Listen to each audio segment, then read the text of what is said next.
Once, the heart of global communication beat in the quiet, frozen streets of Espoo, Finland. Nokia was not merely a brand, a logo, or an electronics manufacturer.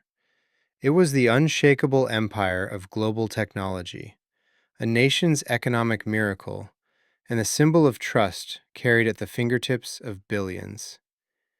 In the late 1990s and early 2000s, this giant held over 40% of the mobile market alone.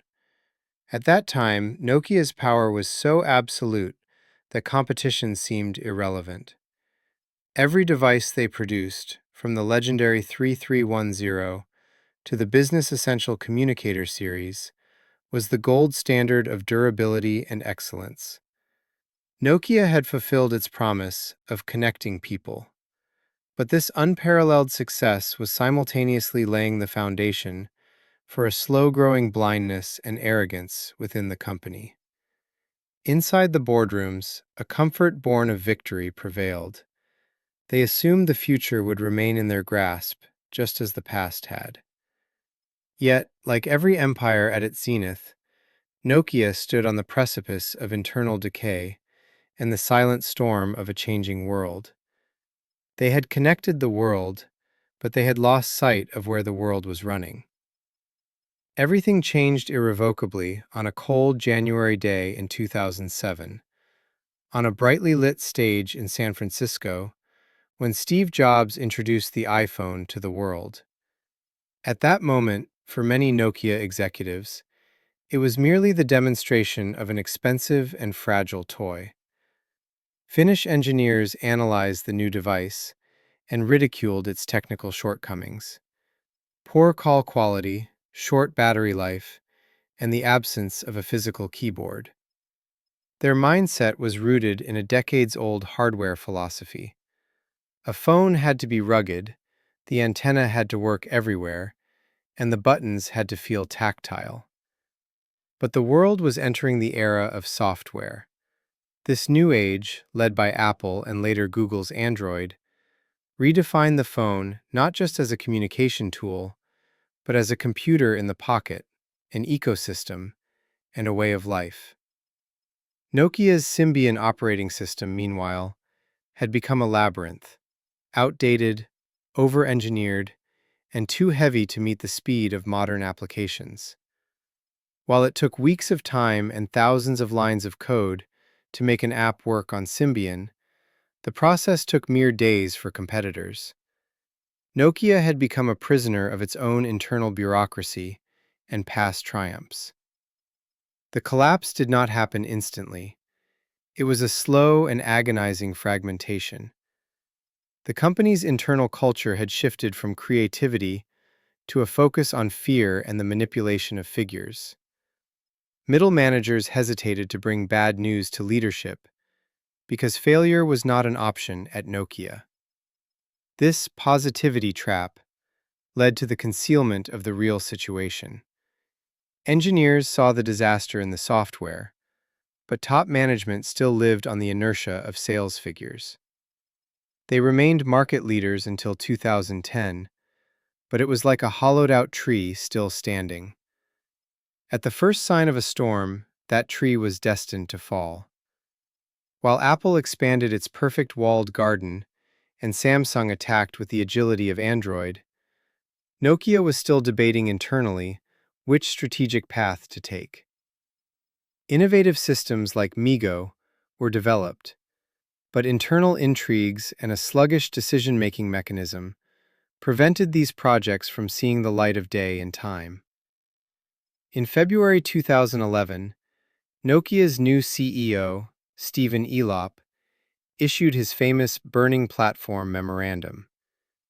He likened the company to a man standing on a North Sea oil platform engulfed in flames. He had to either stay and burn or jump into the dark, icy waters. It was an admission of surrender and desperation. Nokia abandoned the operating systems it had spent years building and entered a strategic partnership with Microsoft, pivoting to the Windows Phone platform. This move proved to be one of the final nails in the company's coffin. For users, there were already two major poles, iOS and Android. There was no room for a third party, especially one with a weak app ecosystem. Nokia's once loyal customer base began to evaporate. The brand's value melted before the world's eyes. The colorful Lumia phones adorning shop windows were the aesthetic but soulless remains of a belated attempt. In September 2013, the inevitable end arrived. Nokia's mobile devices and services division was acquired by Microsoft. This was the official bankruptcy and dismantling of a giant that once accounted for 4% of Finland's GDP. At the press conference where the sale was finalized, the CEO's statement, "We didn't do anything wrong, but somehow we lost," captured the essence of the tragedy. Truly, they had not made massive day-to-day mistakes. They continued to build quality phones and manage distribution networks. But their greatest error was failing to realize that the world had changed, rendering all their existing rules obsolete. They were trying to build the best horse carriage while the world had already started driving cars. This collapse was not just the failure of a company, but the defeat of a management philosophy and of hubris. The lessons distilled from this story should act as a cold shower for every entrepreneur, every leader, and every individual today. Nokia proved to us that success is the ultimate trap. Success chains a person to the past, forces them to protect it, and makes them fear the risks of innovation. Years of victories do not increase competitiveness. Instead, they create a comfort zone that atrophies the ability to adapt. And adaptability is more important than strength, capital, or experience in today's world. If a company or an individual does not have the courage to sacrifice their good for the pursuit of the new, they are destined to remain in the dusty pages of history. Innovation is not just a new component invented in a lab. It is the ability to kill old thoughts and be reborn. Nokia's fall also demonstrates that software and ecosystems are now more valuable than physical products. We no longer buy objects. We buy experiences and connections. If a company's internal bureaucracy moves slower than the customer's needs and the market's pace, that company is already dead, merely waiting for burial. A corporate culture built on fear is the greatest strategic blunder. Where truth is not spoken, the right decisions cannot be made. While Nokia survives today in the field of network equipment, the spirit that once ruled the world is gone. Their story is a somber documentary of how the vertigo felt by those at the top can result in catastrophe. Every end is not a new beginning. Sometimes it is just a warning: change or perish.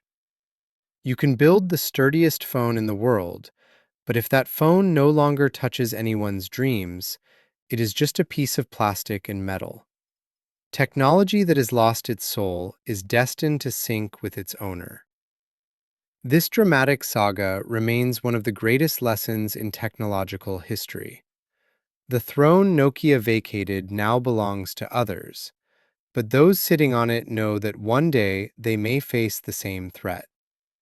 Time waits for no one, and the victories of the past are no insurance for the future.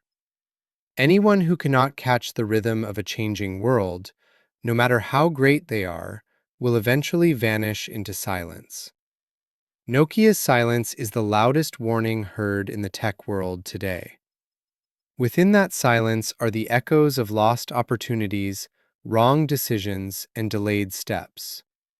And that echo whispers one thing: the real defeat is not making a mistake, but realizing it is already too late to fix it.